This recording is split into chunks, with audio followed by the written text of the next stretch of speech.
Recorded live at 4ZZZ Studios Brisbane on 102.1 FM. And broadcast across Australia on the Community Radio Network. You're listening to Z Games. With 10 years experience and over 500 episodes, Z Games brings you the best in gaming news, reviews, community and culture. Want to reach out? Message us on Facebook at ZEDGamesAU. Hello. You're listening to Z Games. I'm Zahra, and with me tonight is Maylee. Whoa! And a ghost. No one. It's just us. It's just us. And the ghost, actually, the studio ghost. You know. Yeah. Yeah, you know, Bob. He's just hanging out there. So tonight we've got a few things up on the old roster. We've got gaming news. Of course. A classic. Yeah. Can't get enough of it. Every week there's more. I'm like, oof, nice. We've also got 2 reviews. One by our beloved Tobi, and also another one by our beloved Maylee, which I'm very excited. She's great. Yeah. Like, have you seen how she's done her hair lately? Amazing. I don't know. She needs a haircut. We can keep talking about Maylee, or I reckon it's time to listen to some news. I'd like the news. This week in gaming news. I am proud to announce that starting today, our company is now Meta. Facebook, the company, not Facebook the social media platform, has changed its name to Meta. CEO and real human boy Mark Zuckerberg fronted a recent Facebook Connect event to reveal the name change and explain his vision for the metaverse, a VR and AR future where our real and virtual worlds interlink. While much of the presentation was speculative concepts, there were some more substantive reveals. Oculus is working on a new high-end VR headset codenamed Cambria, which will integrate eye and facial tracking along with other features which will be revealed at a later date. They also announced their first AR headset codenamed Project Nazria, with the goal of integrating AR into a regular size set of glasses. It should still be a few years before we see any concrete details. In more game-focused news, Grand Theft Auto San Andreas VR has been announced for Quest 2, developed by the same team behind LA Noire the VR case files, and a port of the popular VR combat simulator Blade and Sorcery has also been announced for the Quest 2. For more details, you can rewatch all the event streams, including a talk by legendary Doom programmer John Carmack at facebookconnect.com. Netflix launches gaming service. If you've got an Android phone and Netflix, you can log in and find a new tab, Games. Previously, Netflix had experimented with interactive storytelling such as Black Mirror Bandersnatch and Minecraft Story Mode, but this is the company's first foray into more traditional games via the streaming service. The launch lineup includes 5 games: Stranger Things 1984, Stranger Things 3, the game, Card Blast, Teeter Up, and Shooting Hoops, but expect more to follow. While only available on Android devices currently, Netflix has iOS support in development and hopes to release in the coming months. Sony held a State of Play last week, announcing games and new details for titles from some of its third-party developers. Beginning the show was a reveal of a spin-off of the Grasshopper manufacture game, Let It Die, called Deathverse Let It Die. The free-to-play game will have players competing in a twisted and ultra-violent game show. A free DLC expansion to Bug Snacks was announced, titled The Isle of Big Snacks. Coming 2022, players will have a new area to explore, but most importantly, they will be given the option to put hats on Bug Snacks. Death's Door, one of this year's most well-regarded titles, has been given a release date for PS4 and PS5 of November 23rd. Not included in the presentation is that this date will also see the Switch release of the title. A handful of other games were shown off, such as First Class Trouble, Kart Rider Drift, and the always charming Little Devil Inside. To check out the full presentation, you can find the link on our website. Government rebate for Queensland game industry. In local news, Queensland Premier Anastasia Palaszczuk announced new incentives for video game creators in the state. The post-production digital and visual effects incentives, which previously provided filmmakers doing post-production and post-visual effects with a 15% rebate, will now include game developers. Premier Palaszczuk had this to say.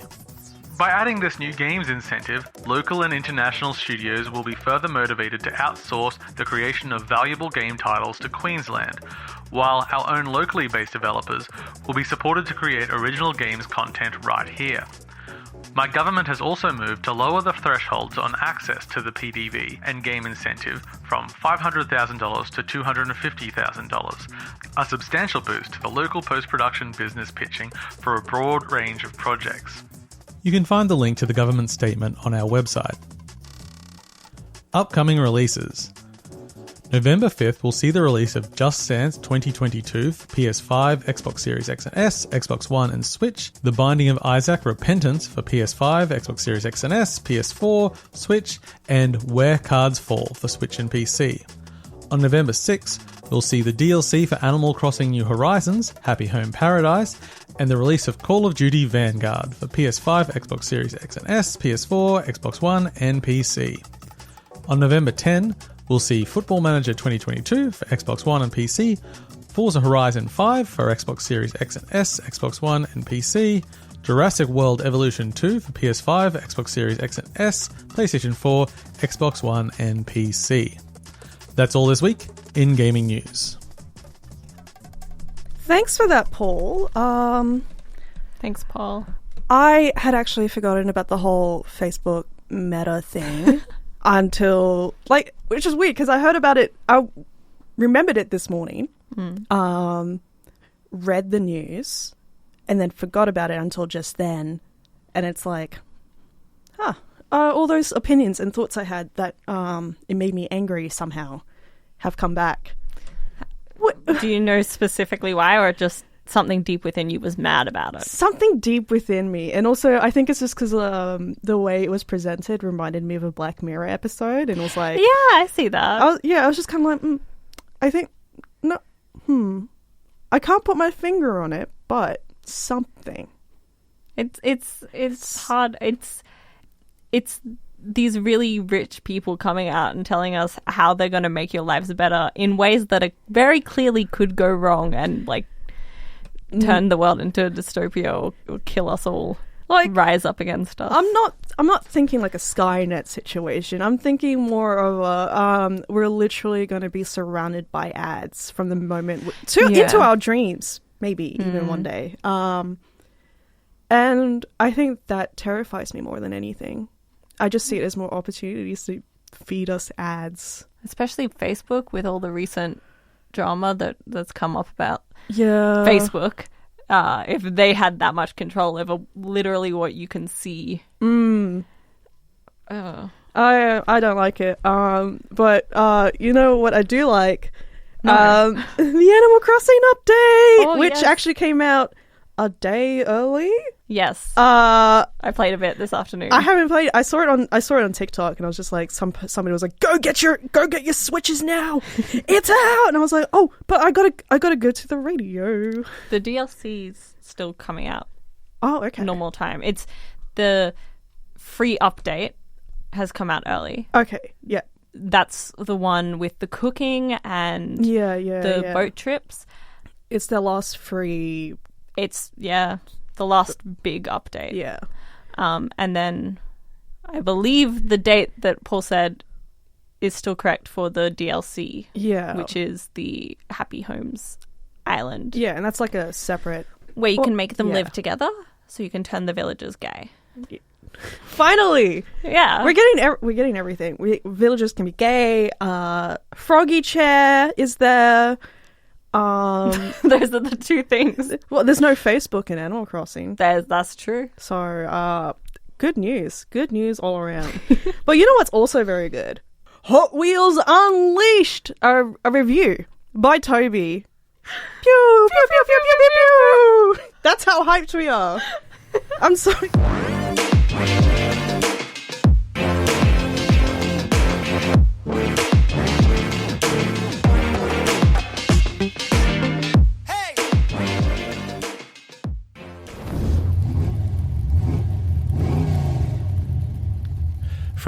of the engine to the detail of the tracks, Hot Wheels Unleashed is weirdly deceptive. But in a good way. I bought Hot Wheels Unleashed after watching some gameplay of it online, and something in it called out to me. And within a few days, it was in my grubby little hands. My first impression of Hot Wheels Unleashed was that it was the love child of Mario Kart and Rocket League. Not only do you charge your boosts by drifting around corners, but you also control and use your boost while on the ground or in the air. The controls are also tight, responsive and appropriate for each toy car I managed to play. This means that the supercharged Batmobile could take corners tightly, but the hamburger van would flip attempting the same corner at speed. But a max upgraded tank could stop on a dime and have mountains of boost generation. As you can see, the car choices can be fun and entertaining. However, while entertaining, sadly not all cars are equal. I found that even though I wanted to complete the game with my bumper car, to remain competitive I needed to choose cars with higher stats, relegating the more aesthetically interesting to the garage in perpetuity. Even then, it wasn't until I'd turned down the difficulty was I able to look around at the levels I was in, and play the cars I wanted, that I realised just how detailed this game is. For a game based around toy cars, I really wasn't expecting anything more than a simple arcade racer, and don't get me wrong, I love an arcade racer. However, it's also not a remake of Forza 3 DLC, it's way better. By ditching the premise of a drivable full-sized car, it gets to embrace the Toy Story life. Your drifts are measured in centimetres, your chosen vehicle is worn down during each race with rubbed-off paint, wheel damage and childlike window shield fingerprints. The stages each lend their own atmosphere. The 5 different staged environments each contain within at least 3 different themed areas, and about 9 pre-made tracks per stage. The first of these, the basement, can be customised and colorised with the rewards you earn throughout the single-player campaign. There's also the towering height changes and movement from dark corners to bright sunlight that show off the skyscraper stage, and the neon lights and broken drains of the garage, to name but a few of what the other stages can bring to the game. But the detail doesn't stop there. Even the decals on the tracks can have bubbles permeating the stickers. Racing from couch to drain and zooming past neon lights, towering props and hanging from magnetic tracks really does bring something special to the experience. Should all the pre-made tracks leave you unfulfilled, there's a track creationist's heaven. Although there is a tutorial, the track maker is a steep learning curve, but once you have gleaned its secrets, oh, the joys you can have. Well, once you've unlocked everything anyway. You do this through either online play, earning in-game currency and buying track options, or by completing the single-player campaign, which I highly recommend. This will grant you an array of cars as well as plenty of blind boxes to get your in-game Hot Wheels collection started. Yes, blind boxes. And I know what you're thinking, pay to win. But I don't think so. And I say that think with ears. Currently, there is no way to purchase either the boxes themselves or the coins needed to purchase them in-game. This gacha can be a blessing and a curse, with the chances of getting a super ultra legendary versus 3 of the same common car in a row weighted to the second. Personally, I feel this gacha mechanic is purely to inflate the hours needed to collect them all, but what game with limited pre-made racetracks wouldn't insert something to make you invest more hours and bind you to the gameplay loop? For those more interested in banking your coins for more directed purchases, there is a shop with 5-car options that change every 4 hours played in-game. Lastly, there is the ability to purchase from a selection of special cars individually for about $1.50 each, or a season pass for a whopping $45 that rewards you with all the purchasable cars as they come out, as well as the building modules and customization packs therein. Now, with the near $70 initial cost, I did not expect to be immediately asked to spend another $45 to gain full access to the game. But maybe that's my naivety. While I felt the game is great, the downfalls are obvious. Limited tracks or reliance on player-made content and collection completion for longevity does not bode well. The single-player campaign can also start to feel repetitive when similar selections or entire races are repeatedly reused. I personally loathe the super ultimate garage starting line used consistently in later levels, but I did enjoy the faithful recreations of sticker decals and the changes you can enact with the livery customization options. I also enjoyed the strange and wonderful creations and tracks I saw in multiplayer lobbies, but that may be coloured by the fact that I managed to win every race I entered. I would be remiss if I didn't mention that after I bought this game and had invested a small portion of the time I should have allocated to bonding with my new child, when I saw a Hot Wheels car lost and abandoned near a bin, I hungrily reached for it to add to my child's and vicariously my own future collection. Then, while searching for the perfect toy for that same infant's ever-growing collection, I did linger long, staring unabashedly at the Hot Wheels collection in David Jones. So, if this was a thinly veiled ruse of a game as advertising for Mattel, it worked, damn it. I'm off to buy the stupidly expensive season pass for me and the equally stupid Super Ultimates garage set and quite possibly an insane amount of car toys for my kid to play with when they get old enough. And in the time being, who knows? So, I started with Deception. Hot Wheels Unleashed may look like a basic cartoonish arcade racer, but the effort and detail in both the controls and the environmental design make this anything but. And don't forget to use those boosts to find those shortcuts. Hot Wheels Unleashed is currently available for the Switch, Xbox One, Series S and X, PlayStation 4 and 5, and the PC.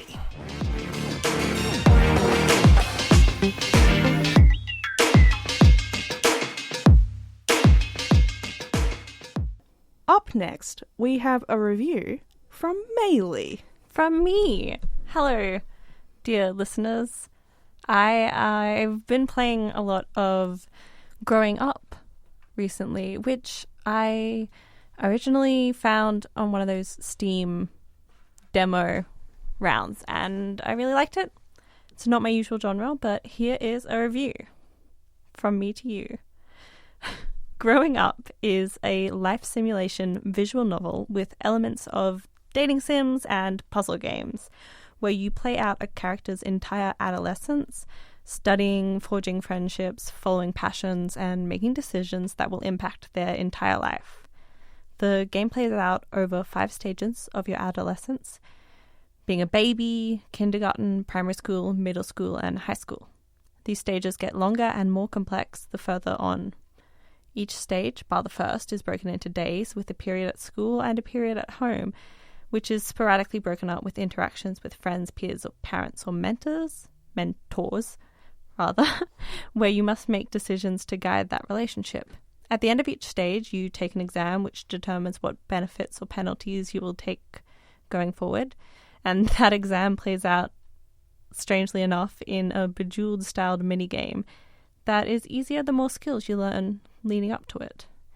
There are 6 different attributes you can work on for your character: intelligence, empathy, physique, memory, imagination, and charm. You'll also need to keep track of your money, action points, knowledge, and your parents' pride. On top of all else, you must manage your mental health and parents' opinions. If either of these gets too low, you'll suffer the consequences, and maybe even end your game altogether. Apart from controlling your character's personality and talents, you can also determine their appearance to a degree. You can choose the character's gender and their parents if you want to say in the general appearance, or you can leave it up to fate. Either way, you are able to change your character's hair and outfits throughout the game. Some characters around the town, such as potential mentors, are the same each playthrough, but your peers, who have the biggest influence over your experience, are chosen randomly each time. There are 9 peer characters, and you will encounter 3 of each during each playthrough. When I first started playing, I was caught off guard by the intense themes I stumbled upon in these characters' lives.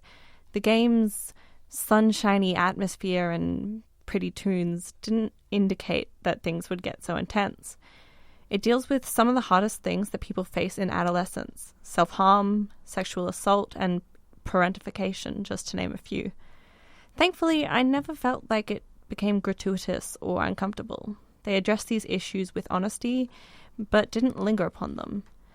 Amongst the character cast, there are many queer characters, which was a pleasant surprise. There isn't a lot of drama or anxiety if you do enter a gay relationship, and no friendships are lost if you try to pursue a romance with someone who isn't interested in you. I do have one big complaint in this department, though, that the very clearly gay tomboy featured on the game's cover is not gay. Don't get your heart broken like I did. It's nonsense. But still, sorry, I got caught up in the heartbreak of Alex. Yeah. But there are a lot of really engaging characters to interact with, and a lot of different interactions you can only get when playing as one character, as one gender or the other. Growing Up is a really enjoyable game throughout, but more than anything, I was looking forward to the epilogue. When it ends, you are treated to the fates of your peers and then yourself. You discover the career you pursue and the love you find as an adult. I don't believe there is any way to explicitly fail your adulthood and get overtly negative endings, but there is a significant scale of satisfaction your character can obtain, which keeps you driving for better and better results each time. All your choices, relationships, and hard work will determine whether you'll struggle to find a foothold in your career or reach levels of international success. Whatever your results are, though, at the very end, the game cycle starts anew, and you play as your previous character's newborn baby. Growing Up is a simple concept, but has been executed with a good amount of detail and a consistent theme throughout. Admittedly, I did find a few problems in the game, but they were just a misplaced line here or there, maybe referring to my mum when I had two fathers. But this was rare and didn't really take away from my enjoyment. The game is laid out in the standard visual novel style, with the characters popping up over backgrounds of any given location. Spending your time is represented in cute cartoon panels, purposefully simplistic and reminiscent of a PA from decades past. They play out over little 2-panel animations of your mistakes or when you finally mastered a skill, your achievement. The artwork is rich and brightly coloured, matching the game's mood very well. I especially enjoyed seeing each of the characters' portraits change as they aged. Growing Up features several original songs with upbeat melodies and positive lyrics to match the game's mood. There's also a selection of instrumental music with unique tracks for each location and some specific moments. Pretty much any time you make a selection, the game responds with a satisfying click, and there's also an array of bells and whistles to signal anytime you regress or progress in a skill. The constant input of noise reminded me of an arcade machine and similarly kept me engaged.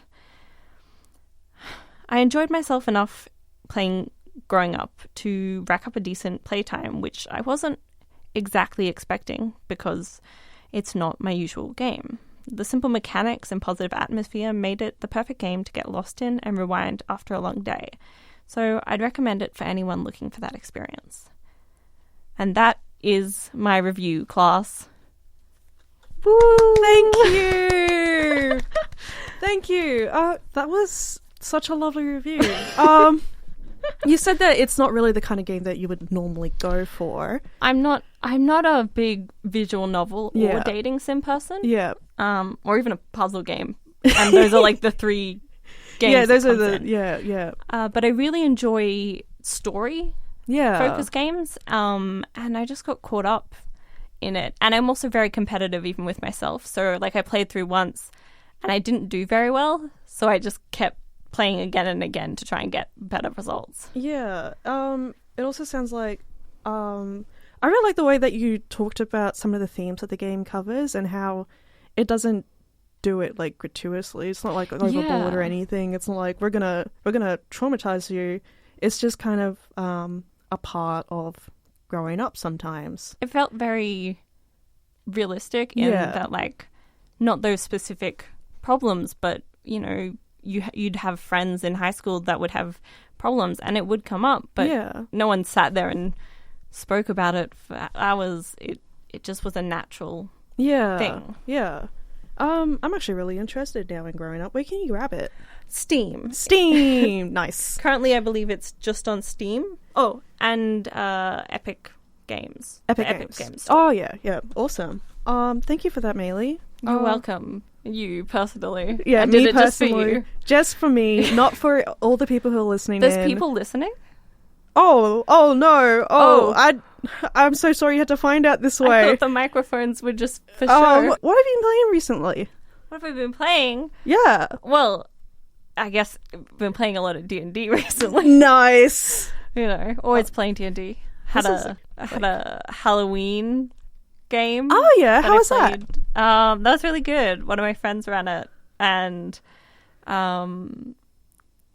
What's his name? Oogie Boogie? Oogie Boogie. Is it Oogie Boogie from Nightmare Before Christmas? Oh, you're asking the wrong person. I think it's Oogie Boogie. I think it's Oogie Boogie. Well, that guy came and killed us all. Oh. Or tried to. Oh, We tried won. to. We But- won in the end. Oh, nice. Defeated Oogie Boogie. It's Yes. just like the movie.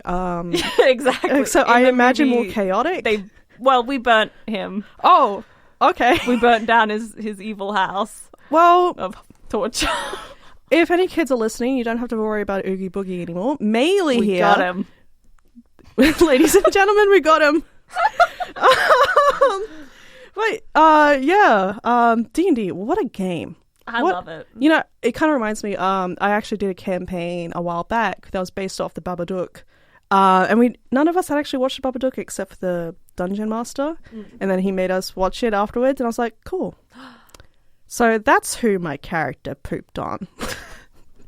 Oh, Wonderful, wonderful moments in D&D. one of my greatest D&D moments, my greatest D&D achievements, several years ago at this point. Yeah. 6-7 years ago, I was DMing. I did a Halloween one shot, and the evil villain was Shia LaBeouf, who was actual cannibal Shia LaBeouf. What, you're walking in the woods alone? Yes, There's no one around? yes. And your phone is dead? I used these words. It was the build up, the reveal, the tension, the battle. It was one of my greatest moments Immaculate. as a DM. I pulled that off, and I need to brag over the air. I feel like we because need. I'm still I feel like proud. we need another D&D episode where we're just talking about like our funkiest sessions. Like We can make that happen. We can make that happen. We can have as many D&D episodes as we It'll want. be coming sometime, folks. Yeah, sometime. But you know what's coming right up?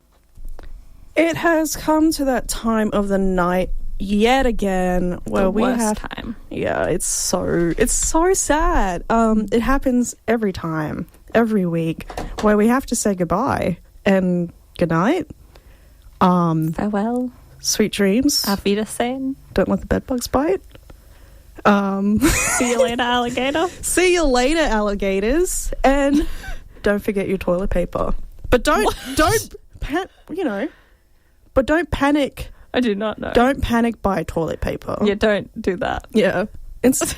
See you later, crocodile. In a while, crocodile. See you later, alligator, in a wild crocodile. See you later, alligator. Don't forget your toilet paper. In a while, crocodile. Yeah, okay. I did not know this. Okay. Well, It's too late for revelations. It's too late for that. It's only time to say goodbye and good night, and I love you. Goodbye, good night, I love you. Very strong feelings. See ya. Bye. Thanks for listening to Zed Games. If you'd like to listen to more, check out our podcast on Spotify. Or follow us on social media at ZED Games AU. See you next time.